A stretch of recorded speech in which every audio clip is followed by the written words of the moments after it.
The movie begins with Josh and Dalton, who decide to put the past behind them. They had once been able to enter and wander through the further in their dreams, which caused them a lot of trouble. Now, 10 years later, they are attending Josh's mother's funeral, standing by her grave to say their final goodbyes. Renai, Josh's ex-wife, suggests that he drive their son to college so they can spend some time together, since Josh has been distant lately. At first, Josh refuses and heads toward his car. There, he notices a man trying to avoid him. Josh approaches and greets him, and the man introduces himself as Carl, explaining that he knew Josh's mother before walking away. Afterward, Josh returns to his car and decides to text Dalton, telling him that he would like to drive him to college. Dalton reluctantly agrees. When they arrive, Josh helps him carry his belongings to his dorm room. Along the way, they pass a student handing out flyers. Dalton ignores him, but Josh goes back and takes one of the flyers to give to his son later. Once they settle into the room, Josh apologizes for not being there during the past few years, which caused Dalton and his siblings to grow up without him. A few moments later, a girl named Chris enters the room and introduces herself as Dalton's roommate. She quickly drops off her belongings and leaves, giving Josh and Dalton some privacy. Josh then hands Dalton the flyer he picked up earlier. It turns out to be an invitation to join a fraternity. The group is essentially a social organization for college students, but Dalton becomes irritated and dismisses it immediately. Realizing he made a mistake, Josh quietly leaves without saying anything else. Later, after finishing up some tasks, Dalton returns to his room and finds Chris playing a musical instrument. The two strike up a conversation, and she lets him try playing it. As they continue talking, Dalton reveals that he has no memory of an entire year of his childhood when he was 10 years old. It feels as if he went to sleep one day and woke up to find that a whole year had vanished from his memory. Meanwhile, after leaving the college, Josh sends Dalton a text apologizing for everything that happened and promising that he will try to figure out what has been going on with him lately. At the same time, Dalton attends his art class. Professor Armagon asks the students to present artwork that speaks to them so she can critique it. However, she is unimpressed with most of the work. After criticizing one student's drawing, she gives the class a lesson about artistic expression. In response, Dalton tears up a drawing he had made of his mother. Professor Armagon is impressed and explains that this is a sign that he is letting go of the past. Afterward, Dalton begins working on a new drawing. Strangely, it feels as though his hand is moving on its own, beyond his control. He keeps drawing until he realizes he has sketched a door. Professor Armagon then asks him a thought-provoking question. Does the door keep you in, or does it keep you out? The scene then shifts to Josh, who is undergoing a brain scan at a hospital. Suddenly, the power goes out, and Josh thinks he sees something terrifying, causing him to panic. When he emerges from the machine, he is visibly shaken and frightened. The doctor tries to calm him down, explaining that he had only been asleep for 15 minutes. Instead of reassuring him, however, the explanation only makes Josh more anxious. The doctor then suggests several methods that might help recover his lost memories. Back at the dorm, Dalton hangs his new drawing on the wall and stares at it. Suddenly, the lights go out, and he notices something strange about the drawing of the door. As he searches for his phone, something flies past him unexpectedly, startling him.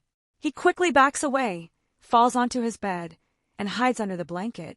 At that moment, Chris enters the room and is surprised to find Dalton sitting on the floor in such a state.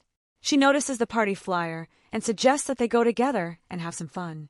He eventually agrees, and the two head to the party. When they arrive, they enter a room filled with photographs hanging on the walls. Chris leaves him alone while she goes off on her own. Dalton remains there, examining the pictures, when he suddenly hears a noise coming from the bathroom. Curious, he heads over to investigate what is causing the sound. When Dalton goes into the bathroom, he sees a man vomiting inside.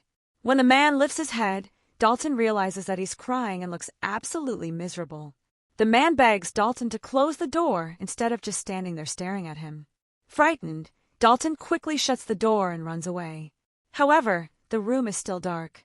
Suddenly, the man appears right above Dalton and drops something onto him. At that moment, Chris walks into the room and finds Dalton lying on the floor, visibly shaken once again. Dalton is confused when Chris turns on the lights, and the man has completely vanished. Chris approaches him to see if he's okay, But then the host of the party walks in, sees the two of them together, and makes a stupid comment about them. Chris gets furious and delivers a hard blow below the belt. She then grabs Dalton, and the two of them run off, successfully escaping the party. Later that night, Dalton is alone, drawing while listening to a voicemail from his father. After the message ends, he drifts off in thought and does everything he can to stay awake, but the room suddenly goes dark again. Out of nowhere, he sees a glowing lantern moving toward him. He picks it up without really looking around the room and follows it out. It leads him upstairs to Chris's room. He finds her asleep, turns off the light, and begins playing her musical instrument. When Chris wakes up, Dalton quickly leaves the room and runs through the hallways trying to get back to his own room. Suddenly, he wakes up and realizes he has actually been asleep in his chair the entire time. A knock comes at the door, and Chris walks in carrying her instrument. She tells him that when she woke up, she thought she saw him running out of her room. Then she asks him what's been happening to him. Dalton finally admits that he's been seeing strange things. He tells her about the man he saw at the fraternity house and insists that the man was dead. Chris asks if these visions started after Professor Armagon told the class to draw something and after he drew the door. When Dalton mentions a lantern that suddenly appeared and somehow led him to her room, Chris walks over to look at the drawing. To her surprise, the door in the picture has changed and turned red. Dalton then tells her that he feels as though he's getting closer to something, and that something is getting closer to him as well. Meanwhile, back at Josh's house, Josh leaves his room and walks past several closed doors on his way to the kitchen to make breakfast. When he returns, he notices that one of the doors is now open. Confused, he approaches it and closes it. After breakfast, Josh decides to record notes for himself in an effort to stimulate his memory. He uses photos of his children and his mother and talks through memories out loud.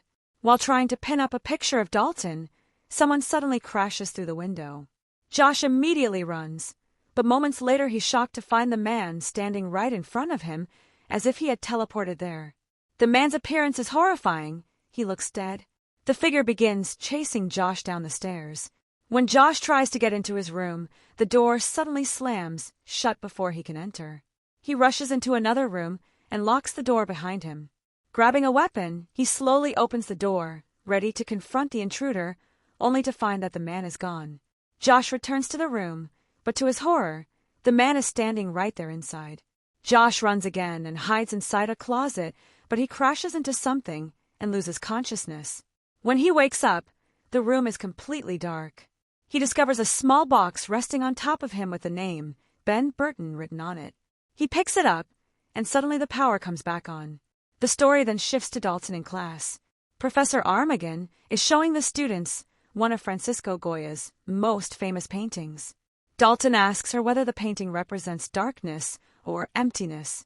He seems unusually focused on the discussion before drifting off into thought once again. Later, he begins drawing according to the professor's instructions. She tells the students to dig deep into the darkness of their memories, so Dalton closes his eyes and does exactly that. As he explores his memories, he sees himself as a child attacking someone with a knife. He immediately snaps back to reality, disturbed and confused by what he just witnessed. At the same time, Josh opens the box he found and discovers several small photographs, a patient identification badge, and a folded piece of paper. When he unfolds the paper and reads it, he looks completely stunned by what it says.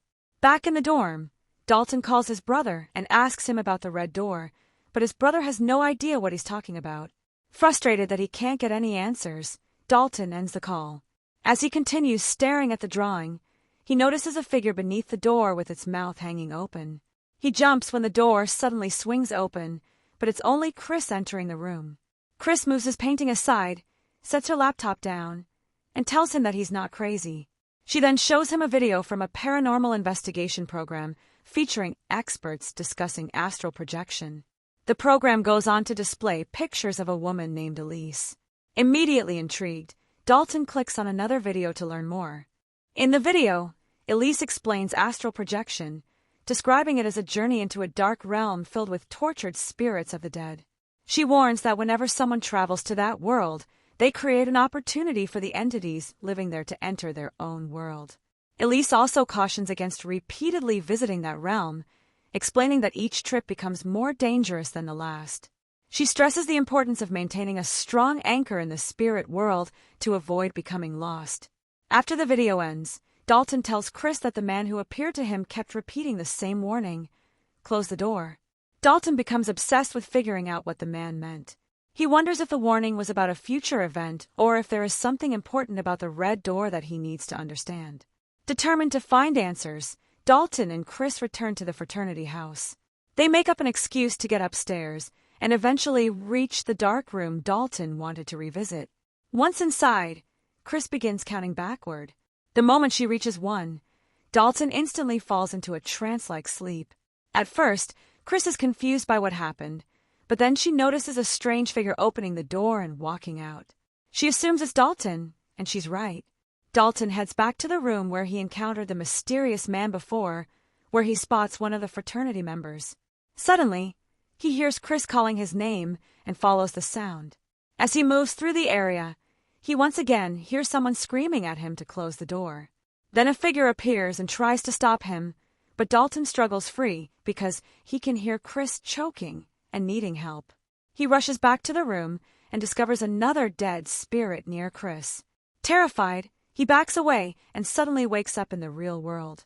At the same moment, one of the fraternity members notices that Chris has lost consciousness and quickly rushes over to help her regain consciousness. After leaving the house, Dalton apologizes to Chris because he never realized someone else could get hurt because of what he was doing. Chris is upset about what happened, especially since it was connected to Dalton's actions, but at the same time she's worried about him and afraid that he might get hurt. Eventually, she leaves. Meanwhile, Josh has been researching Ben Burton. He discovers that Ben was actually his deceased father and that he had been diagnosed with multiple mental disorders.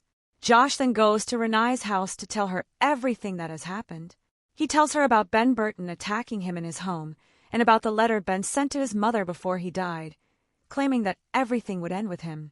Josh is confused by the meaning of those words and begins wondering if he's losing his mind.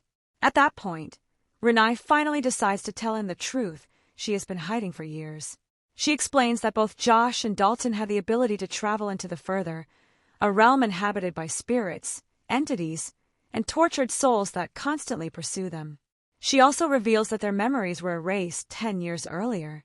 Josh becomes furious after hearing all of this, and an intense argument breaks out between them.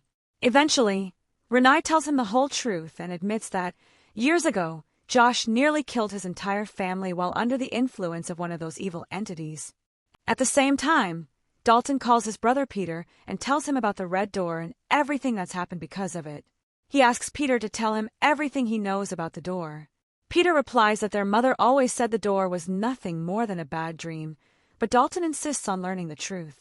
When he mentions the basement, old memories suddenly begin flooding back to him, and he starts remembering events that took place there. Afterward, Peter ends the call and goes to speak with his father, telling him that Dalton is asking about the red door again. Meanwhile, Dalton continues painting the red door. As he works, he starts screaming and becomes visibly disoriented. Then, incredibly, he reaches his hand into the painting and grabs the hammer depicted inside it. Suddenly, he finds himself in the basement, where he sees his younger self along with his entire family hiding there. Without warning, Josh appears, smashing through the door and attacking his mother.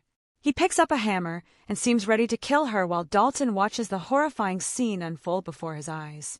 At that moment, Dalton rushes at his father and tries to stop him. After that, he enters a dark room and then finds himself in a place that resembles a theater, where he witnesses moments from events that happened 10 years earlier. Eventually, he wakes up and realizes he's back in his dorm room. At that moment, Chris comes in and sits beside him, but Dalton is completely focused on something that terrifies him. Suddenly, he runs off and loses consciousness, only to find himself inside a strange room filled with eerie-looking dolls. At the same time, Josh is carrying the lantern and searching for Dalton. During his search, he sees a ghostly figure that looks like Dalton. He then witnesses a memory of himself carrying Dalton when he was a child. Meanwhile, in the real world, Dalton's appearance becomes frightening and unnatural, and Chris is terrified by what she sees. Dalton imagines his father dragging him by chains attached to his legs, but when he comes to his senses, he realizes that Josh is actually trying to remove the chains. Josh tells him that he never wanted to kill him. Instead, a demon had possessed him, and now he's trying to free himself from its control. The two of them escape together, and Josh manages to shut the red door just before the red-faced demon can reach them. Josh then tells Dalton to run as fast as he can while he distracts the demon and keeps it occupied. Dalton does exactly that and sprints away. Elsewhere, Chris struggles against Dalton's possessed body while Renai watches Josh, lying motionless in the real world. When she calls out to him, Josh realizes that it's time to end everything once and for all. Renai notices that Josh's body has completely stopped moving and becomes deeply worried. Meanwhile, Josh stands silently behind the door as the demon begins smashing into it, trying to break through. At the same time, Dalton returns to his physical body and starts painting over the red door with black paint. As Josh fights to keep the demon from crossing through, he sees the door gradually becoming covered in black. Moments later, everything is swallowed by darkness. Then a single light appears, illuminating the room. Josh sees his father, Ben, standing before him with a warm smile. Josh smiles back, relieved and happy, and watches as his father slowly fades away. Afterward, Josh picks up the lantern and returns to his physical body. Renai is overwhelmed with relief and happiness when she realizes that both Josh and Dalton are finally safe. She calls Dalton, who is sitting beside Chris, and he's thrilled that everything has started changing for the better. The following day, Josh leaves Renai's house feeling happier than he has in years after she invites him to dinner. As he approaches his car, he hears someone comment on how beautiful Renai's house is. When he turns around, he discovers that it's Elise. She tells him that she knew his mother and reminds him to always keep a firm footing in the spirit world. Josh smiles at her before getting into his car, but when he looks in the rearview mirror, he's surprised to see that Elise has completely disappeared. The story then shifts to Dalton, who has finished his painting and hung it on the wall. He stands there studying it for a moment until he hears Josh's voice behind him. He immediately turns around, and the two share a heartfelt embrace. They then stand together, looking at the painting, which shows Josh and Dalton side by side. And that brings us to the end of today's movie. Thanks for watching. Don't forget that your opinion matters to us, so be sure to leave your thoughts in the comments and subscribe to the channel.